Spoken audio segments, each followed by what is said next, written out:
রবিবার মানেই স্পেশাল, তাই কিন্তু সবার আগে কিন্তু চিকেনের কথাটাই মাথায় আসে। না না, আজকে কোনো চিকেন নয়, আজকে বানাবো মাছের কচুরি। সম্পূর্ণ কিন্তু এরকম পুর ভরা ঠাসা কিন্তু মাছের কচুরি আপনারা খুব সহজে কিন্তু রেস্টুরেন্ট কিংবা অনুষ্ঠান বাড়ির মতন কিন্তু সহজ পদ্ধতিতে বানিয়ে ফেলতে পারেন। সর্বপ্রথমে আমি নিয়েছি এখানে মাছের দুটো টুকরো। এখানে আমি রুই মাছ নিয়েছি, আপনারা চাইলে কাতলা মাছ দিয়েও করতে পারেন। রুই মাছের দুটো পেটি ভালো করে ধুয়ে বেছে নুন হলুদ মাখিয়ে রেখেছি। এরপর একটি পাত্রে গরম জল ফুটতে শুরু করলে দিয়ে দেবো মাছের টুকরোগুলো। এখানে মাত্র 5 মিনিট মতন আমি সেদ্ধ করে নিয়েছি।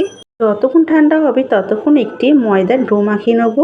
প্রথম একটি বাটির মধ্যে 500 গ্রাম মতন ময়দা নিয়েছি, তাতে নুন চিনি সামান্য তেল দিয়ে খুব ভালো করে ময়ানটা দিয়ে নেবো।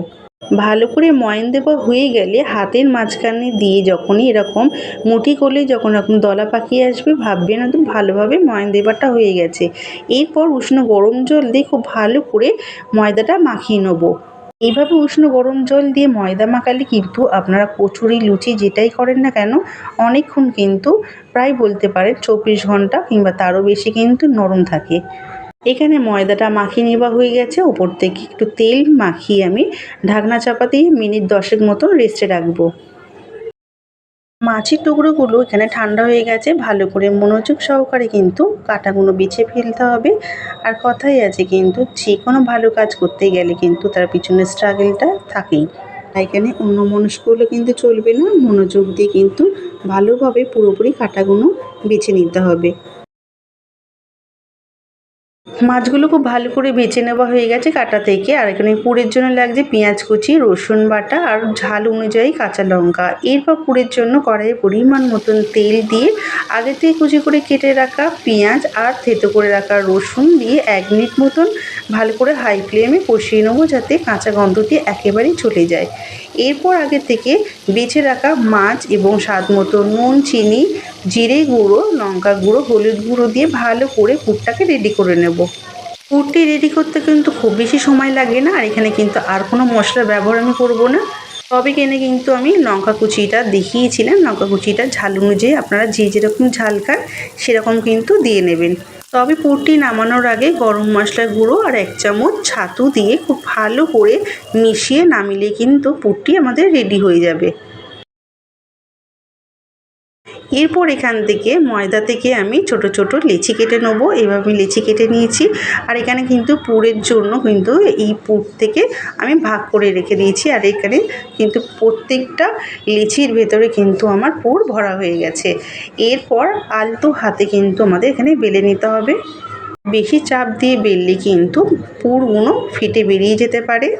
তাই এইভাবে আলতো হাতে কিন্তু হালকা চাপ দিয়ে কিন্তু এভাবে বেলে নেবেন। প্রত্যেকটা লেচি কিন্তু এইভাবে আলতো হাতে আমি বেলে রেডি করে নিয়েছি।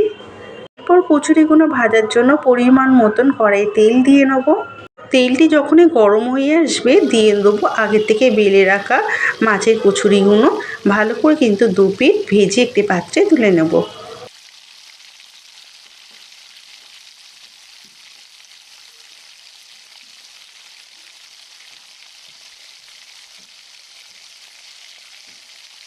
প্রত্যেকটা মাছের কচুরি কিন্তু এরকম ফুলকো ফুলকো হয়েছিল।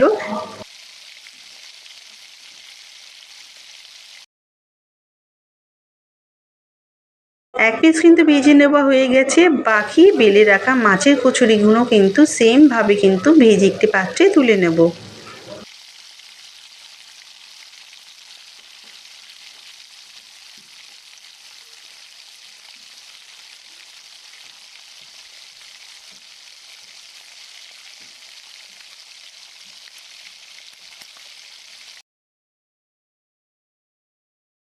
প্রত্যেকটি কচুরি এখানে ভেজে নেওয়া হয়ে গেছে। দেখুন তো লোভনীয় হয়েছে কিনা। রবিবারের স্পেশাল বা যে কোনো দিন বা যে কোনো অনুষ্ঠানে কিন্তু আপনারা চটজলদি এইভাবে মাছের কচুরি বা বাড়িতে কোনো লোকজন এলেও কিন্তু এইভাবে ঝটপট বানিয়ে দিতে পারেন। এখানে মাছের কচুরির সাথে কিন্তু আমি ঝাল ঝাল আলুর দম রেসিপি পরিবেশন করেছিলাম। আপনারা যদি রেসিপিটি পেতে চান তাহলে কিন্তু অবশ্যই কমেন্ট করবেন, আমি কিন্তু রেসিপিটি আপনাদের লিংক দিয়ে দেবো। আর এখানে দেখুন প্রত্যেকটা কচুরির ভিতরেও কিন্তু মাছের পুর একদমই ঠাসা। যখনই মুখে পড়ছিল এক কথায় অসাধারণ লাগছিল। বাড়িতে বানিয়ে জানাবেন কিন্তু আপনাদের কেমন লাগলো।